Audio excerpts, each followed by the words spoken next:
Hello loyal viewers, I'm not gonna lie, when my patrons tasked me with doing a color study of the orc creature type, I had one question. Aren't orcs just big goblins? If we look to the first printings of orcs in Magic the Gathering, we can see that, well, if it weren't for the names and types, they were nearly impossible to distinguish from one another. For example, let's do a little test. Look at these two cards and tell me which one of these is an orc and which one is a goblin. I'll give you a second.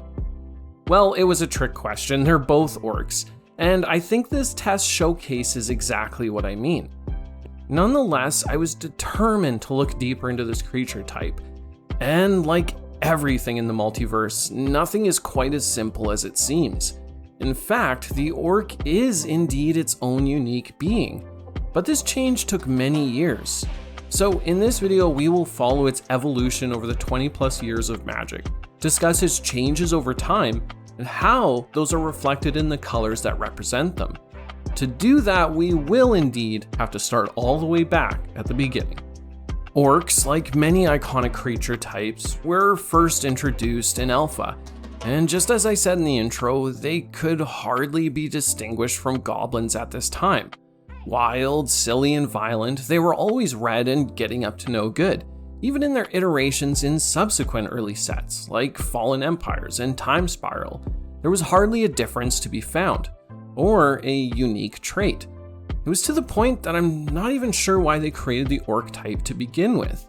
Because of this, there honestly isn't too much that could be said about these early orcs, and in some ways I think looking to the past betrays the interesting creature type they would later become on the Plane of Tarkir, as this is where they would come into their own and be granted some true definition going forward. So let's not waste any more time in the ancient past of the 90s and move to the Plane of Dragons. Right from the start, the Orcs of Tarkir already looked much different than their older counterparts. This is what I consider the second wave, or chapter, in the lifespan of the orc. No more were they lithe and stupid, instead they were now large, strong, skilled, and clever. They held allegiances with more than just their own kind as well, integrating into large clans of the plane. Clans who were a wide mix of creatures and races.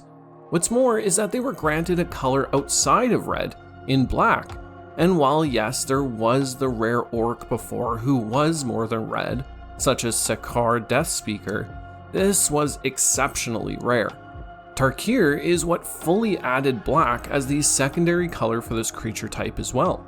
So let's dig a little bit deeper into the colors of these orcs to understand their shift.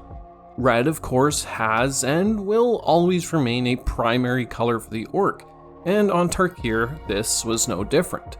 These orcs indeed showcased Red's more violent and aggressive side, always looking for the next fight for the simple pleasure that combat brought. Cards like Mardu War Shrieker are exactly what I'm talking about. No body can contain so much fury.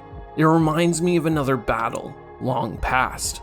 Fury, in a word, defines the red orc, and while the goblin shares this color, its definition taps into a different dimension of it, in that the goblin is related more to the idea of mischievous violence, the almost playful and dangerous side of red. On the other hand, the orc is more serious in its representation, falling more under pure rage, or that of the expression of true anger or fury.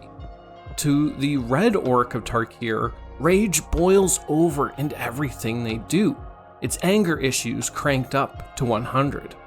Now, the interesting thing about Tarkir orcs for me are those in black. This is because they are not driven by the same motivating force.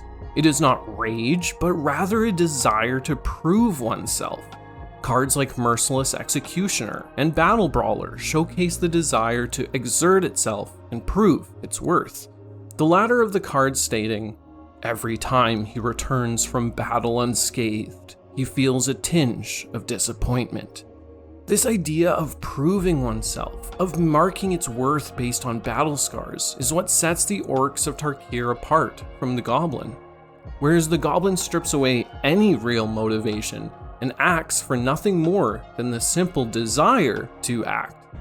In my Goblin color study, I came to the conclusion that the Goblin is the pure expression of red, while the Orc's motivations are a bit more nuanced.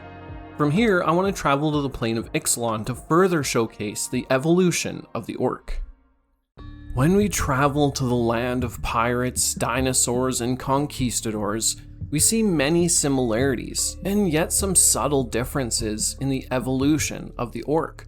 Once again, we have a creature type who blends in with humans, something that I feel does have significance. You see, the Goblin, because of its disposition, will rarely coexist with humanity. I believe this shows us that orcs do indeed contain a somewhat greater level of intelligence and demeanor than the Goblin, one that humans can match. Sure, the orc will only associate itself with those humans that can stand side by side with its desire for action and expression of rage, but it can't be overlooked that the orc is more than a simple mind stolen away by its whims, like that of the Goblin. Of course, I don't want to plant the idea in your head that the orc is not still focused on one thing, and that is the exertion of itself upon the world around them. This is why red is such a strong color for the orc, and why black makes for a great partner as well. Both of these colors attract those that wish to exact out their desires, and I believe the orc across the multiverse holds one truth, and that is its need or compulsion towards adrenaline-feeding actions. It's as if they're fiends for it. This is why we see them drawn to battle and adventure, with the Ixalan orc leaning more into the latter. It's something deep down in the orc that wishes to be free, a restless energy, or perhaps it's that rage that desires an outlet. This is why we see them drawn to factions of war, or those of adventure, like the Pirates of Ixalan in this case. To sum up the Orcs of Ixalan, I want to leave you with this quote from the card Direfleet Captain, which reads, "Orcs are happiest under captains who steer towards battle. Orcs of the Direfleet are downright jovial." Now, this desire does not go away with a better education. In fact, it's focused instead into a certain expression of magic, as we will see in the Orcs of Strixhaven.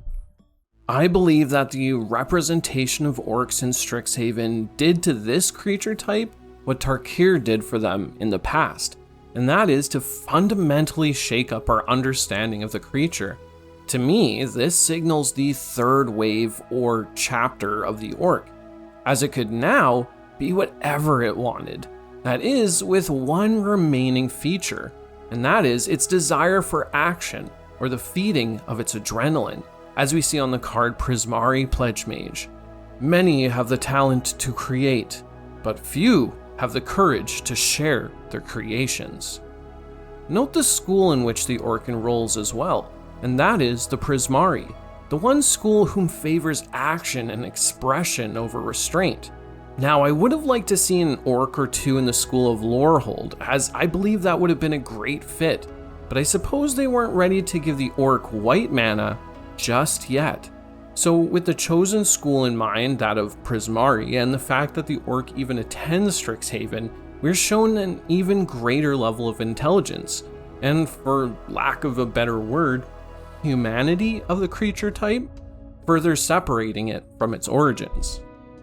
Now we return to Dominaria once again, the plane where it all started for the orc all the way back in Alpha. In our journey traveling the multiverse through both time and space, we have seen our perspective of the orc change, and now the orc is something far more than it started as. With only one orc card in the set Dominaria United, we still witness a crossing over into pure white mana. A journey that has taken us all the way around the color pie to rest on one of Red's true enemies. A journey that matches its change across the multiverse. A fitting end considering this is where it all started. A vivid and stark contrast to that of its days as a purely red aligned menace. Perhaps we're witnessing the next phase in the lifespan of the orc. A time when the orc is freed from its rage. A time when the orc is nothing like the goblin it once mimicked. Well, thank you so much for watching this study all the way to the end. Check out this video here if you want to learn more about goblins and why they are indeed the most red-aligned creature in Magic. I would also like to say thank you to my patrons for their support of this channel, and with that, friends, I will catch you in the multiverse. Bye.